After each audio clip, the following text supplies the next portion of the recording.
Audience కి song ఎలా అనిపించింది? వినిపించట్లా?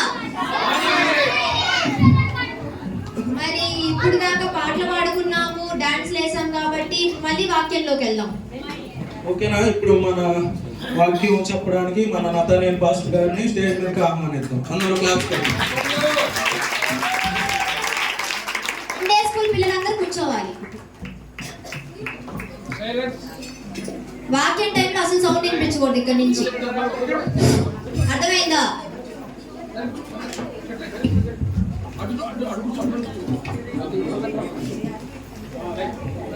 శ్రద్ధగా వినాలి. ఇప్పుడు నిజంగా క్వశ్చన్లు అడుగుతాం, జాగ్రత్తగా వినండి. అందరికీ క్రిస్మస్ శుభాకాంక్షలు. ఓకే, యూ సెమీ క్రిస్మస్ అందరూ ఆనందిస్తున్నారా? ఓకే, ఇప్పుడు యూత్ సెమీ క్రిస్మస్ థీమ్ వాక్యం ఏంటిది? ఇమ్మానుయేలు కదా. ఇందాక సాంగ్ కూడా ఉన్నాం కదా, ఇమ్మానుయేలు సాంగ్. అయితే ఇమ్మానుయేలు అంటే ఏంటిది అర్థము?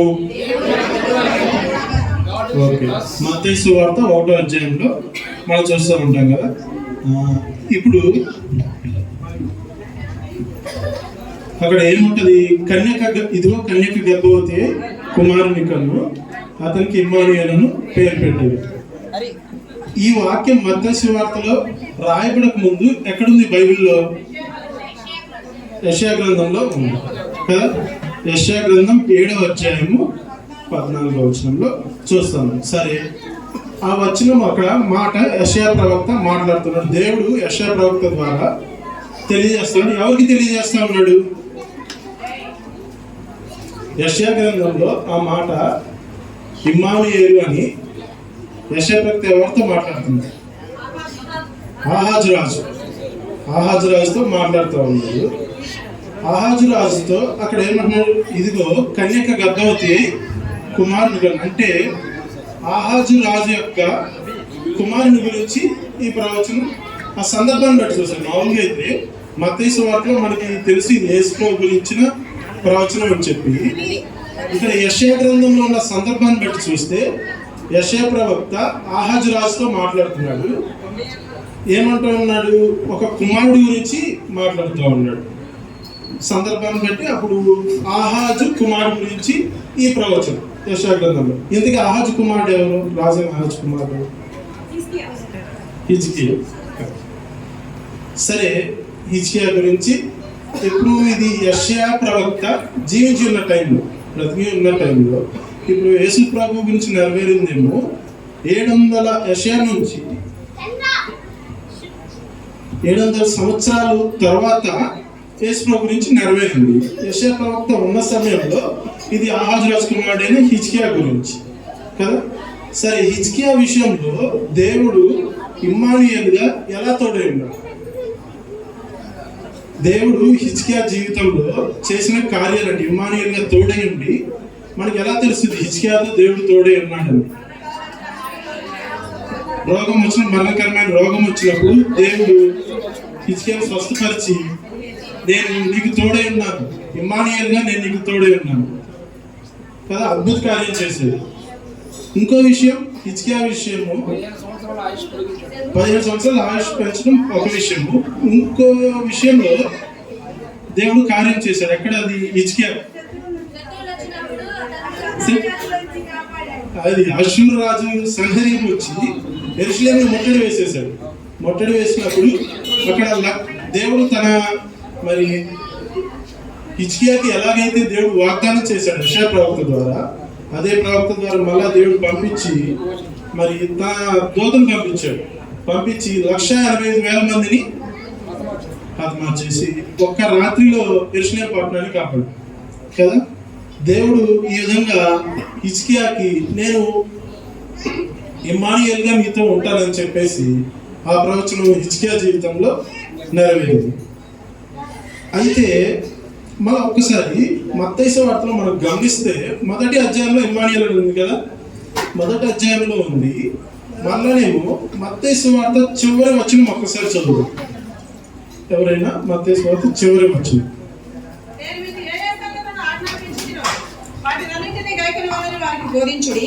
ఇదిగో నేను యుగ సమాప్తి వరకు సదాకాలము మీతో కూడా ఉన్నానని వారితో చెప్పాను. యుగ సమాప్తి వరకు సదాకాలము మీతో కూడా ఉన్నానంటే, మీ తోడే ఉన్నానంటే ఇమ్మానుయేలు కదా. మత్తయి సువార్త 1వ అధ్యాయంలో యేసు ప్రభు ఇమ్మానుయేలుగా ఉన్నాడు. ఎలాగా? శరీరధారిగా ఇమ్మానుయేలుగా ఉన్నాడు. దేవుడు తానే మన వంటి వాడిగా వచ్చి మనకు తోడుగా జన్మించి ఇమ్మానుయేలుగా ఉన్నాడు.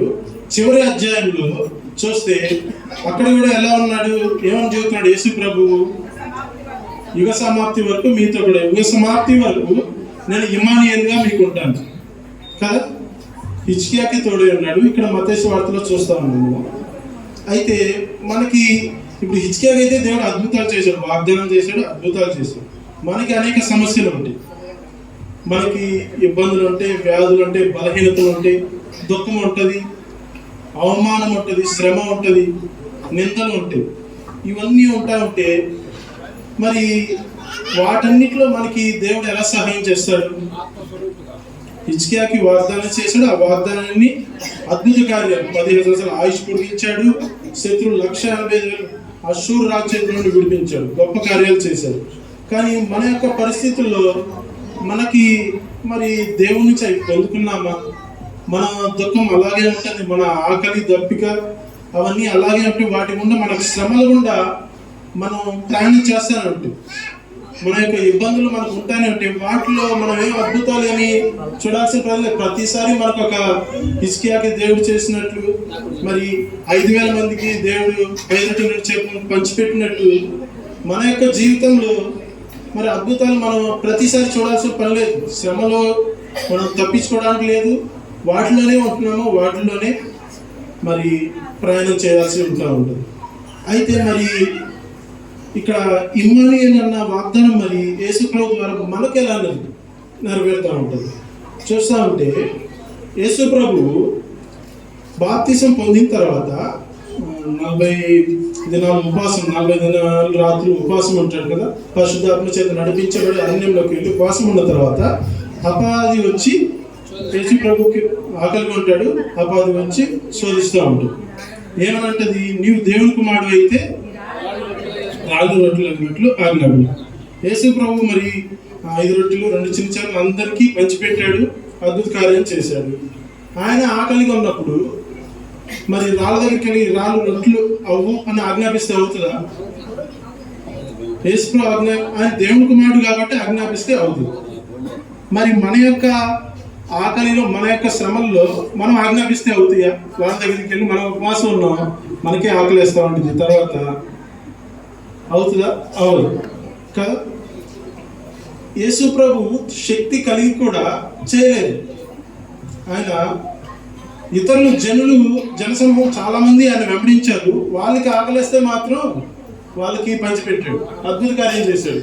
గుడ్డి వారిని స్వస్థపరిచాడు, కుంటి వారిని స్వస్థపరిచాడు, చనిపోయిన వారిని కూడా తిరిగి లేపాడు, అద్భుత కార్యాలు చేశాడు. మళ్ళా ఈ ఎన్నో గొప్ప కార్యాలు చేశాడు. కానీ తన దగ్గరికి వచ్చేపాడు, తనకు ఆకలి వేసినప్పుడు మాత్రం చేయగలిగిన శక్తి కలిగి ఉండి కూడా ఆయన ఆజ్ఞాపించలేదు కదా. తర్వాత మళ్ళీ ఇంకోసారి చూస్తూ ఉంటాం, ఇస్కరియోతు యూదా ఏం చేస్తాడంటే చివరికి యేసుప్రభుని పట్టించడానికి జనసమూహాన్ని అంతటిని తీసుకొని వస్తాడు. వచ్చి యేసుప్రభుని మరి పట్టుకునే సమయంలో అక్కడ యేసుప్రభు ఒక మాట అంటాడు. ఏమంటాడు? మరి నేను నా తండ్రిని వేడుకుంటే ఆయన 12 సేనా సమూహాల కంటే ఎక్కువ మంది దూతలు పంపించడా? యేసుప్రభు అడిగితే దేవుడు పంపిస్తాడు, ఆయన కాపాడుతాడు. మరి అడిగాడు యేసుప్రభు? లేదు. హిజ్కియాకి అద్భుత కార్యాలు చేశాడు.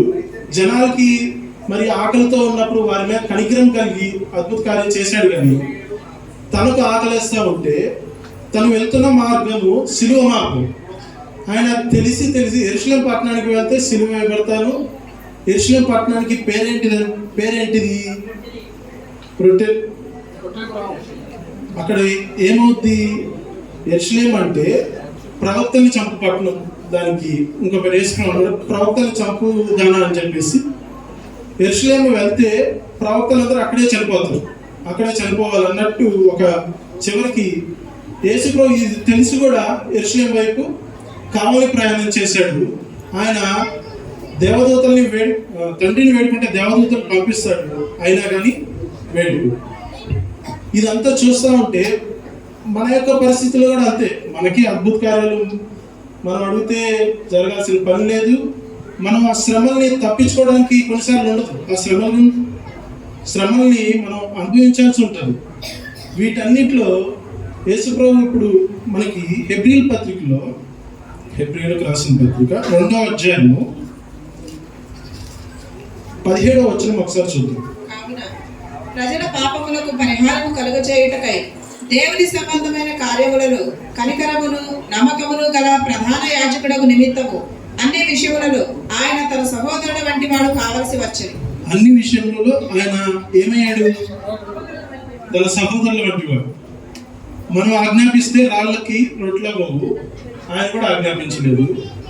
మనము ఇరుకుల నుండి శ్రమలను సిలువ వంటి శ్రమలు అంటే యేసుప్రభుకి ఏమేమి చేశారు ఆయన? మరి దేవుడు తానే ఆయన దేవునితో సమానంగా ఉండుట విడిచిపెట్టబడిన భాగ్యమైన ఎంచుకోలేదు, కానీ దాసుని స్వరూపాన్ని ధరించి రిక్తులుగా చేసుకొని ఈ లోకానికి వచ్చాడు. వస్తే ఏం జరిగింది? సిలువలో ఏమనుభవించాడు? ఉమ్మివేయబడ్డాడు, కొట్టారు, కొరడాలతో కొట్టడం, అవమానం, నింద, ఇవన్నీ ఆయన కాదనుకుంటే ఆగిపోతాయి, కానీ తన సహోదరుల వంటి వాడు కావాలి. మన యొక్క శ్రమలు మనం తప్పించుకోలేము, యేసుప్రభు కూడా తప్పించుకోడు. మన యొక్క ఆకలి తప్పికలు, వాటిల్లో మనకేమో అద్భుతాలు జరగకపోవచ్చు. యేసుప్రభు ఏం చూపిస్తున్నాడు? ఈ లోకానికి వచ్చి జన్మించాడు. క్రిస్మస్ అంటే యేసుప్రభు జన్మించి నేను కూడా మీ వంటి వాడిని అవుతా ఉన్నాడు.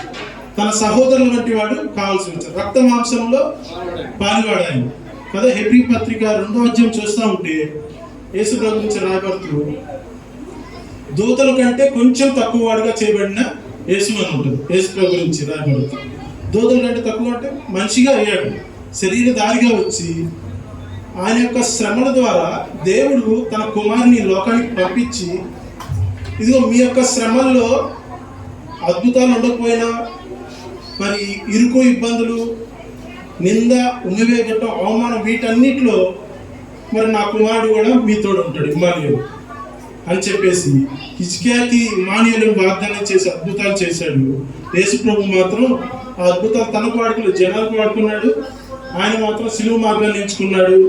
మరి అదేవిధంగా మన యొక్క శ్రమలు, మన యొక్క ఇరుకులు, ఇబ్బందులు, వీటన్నిటిలో నేను ఇమ్మానుయేలు మీకు తోడుగా ఉంటాను, నేను ఇమ్మానుయేలుగా నేను అనుభవిస్తాను ఇదంతా అని చెప్పేసి ఆయన అంతా అనుభవిస్తూ, దేవుడు యేసుప్రభు జన్మంలో మనం చూసేది ఏంటి? దేవుని యొక్క మన మీద కలిగిన ప్రేమ. దేవుడు తను మనల్ని ఏ విధంగా, మానవాళ్ళని ఏ విధంగా ప్రేమిస్తున్నాడు. ఇమ్మానుయేలు అంటే మనము దేవుని దగ్గరికి వెళ్ళటం కాదు, దేవుడు మన దగ్గరికి రావటం కదా. నేను మీకు తోడుగా ఉంటాను, మీరు నా తోడు రావాలి కాదు, నేను మీకు తోడుగా ఉంటాను కదా. మరి దేవుడు తన ప్రేమని, మన ఎడల తన కనికరాన్ని, కృపని ఈ విధంగా వెల్లడిపరుస్తూ ఉంటే మనము ఆయన ఎడల అందరం విశ్వాసం కలిగి ఉన్నాము. అంతవరకు ఈ విశ్వాసాన్ని కాపాడుకోవడానికి మనం సిద్ధమేనా, పట్టుకొని ఉండటానికి. ఇట్టి తన కుమారుని మన కోసం ఇచ్చిన దేవుని ప్రేమ దేవుడు వెల్లడిపరుస్తుండగా తన కుమారి అనే విశ్వాసాన్ని చివరి వరకు మన నిమిత్తము ఆకలి ఉన్నాడు, దప్పిక కలిగి ఉన్నాడు, నిందలు భరించాడు, ఉమ్మివేయబడ్డాడు, చివరికి ప్రాణాన్ని ఇచ్చేంతగా ఇమ్మానుయేలుగా తోడై ఉన్నాడు మనకి. అట్టి యేసునందు మనము అంతం వరకు విశ్వాసాన్ని కలిగి ఉందాము. ఈ క్రిస్మస్ సందర్భంగా మనం ఈ మాట ఆలోచించుకుంటూ ప్రార్థన చేసుకుందాం.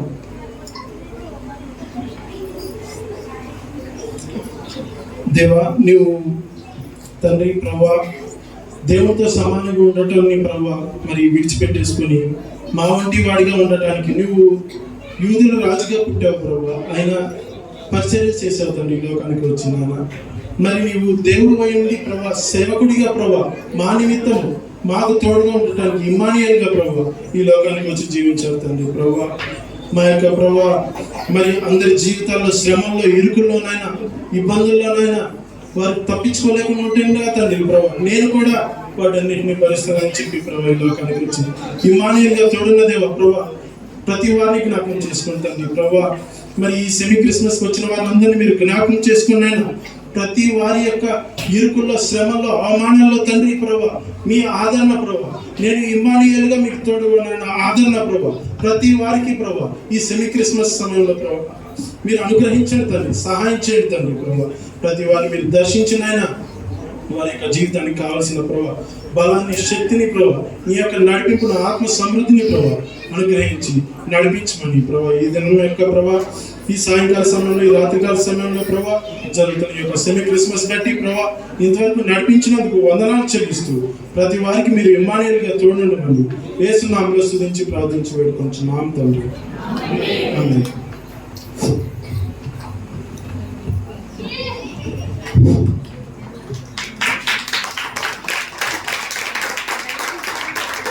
అందరూ విన్నారా?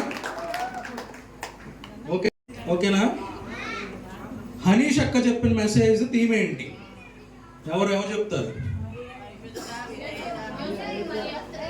థీమ్ ఒకటి అసలు చెప్పింది అక్క, అంటే అర్థం చెప్పింది సత్యాకి. ఇప్పుడు అన్న చెప్పిన థీమ్ ఏంటి? ఏరక్క చెప్పింది. ఆహాజు కుమారుడు ఎవరు? కుమారక్క. అషూర్ రాజు దేన్ని ముట్టడిచ్చాడు? అన్న ఒక పేరు చెప్పాడు. ఓకే, అందరూ అక్క వీళ్ళు బాగున్నారు వాళ్ళే. ఓకే చాలు, ఇంకా అంటే డబ్బా మాకంట తర్వాత చెప్పారండి. టైం అయిపోతుంది, లేకపోతే చాలా క్వశ్చన్స్ ఉన్నాయి, ఇంకా టైం అయిపోతుంది అని చెప్పి. ఇప్పుడు గర్ల్స్ వచ్చి మంచి ఒక స్పిట్ వేస్తారు.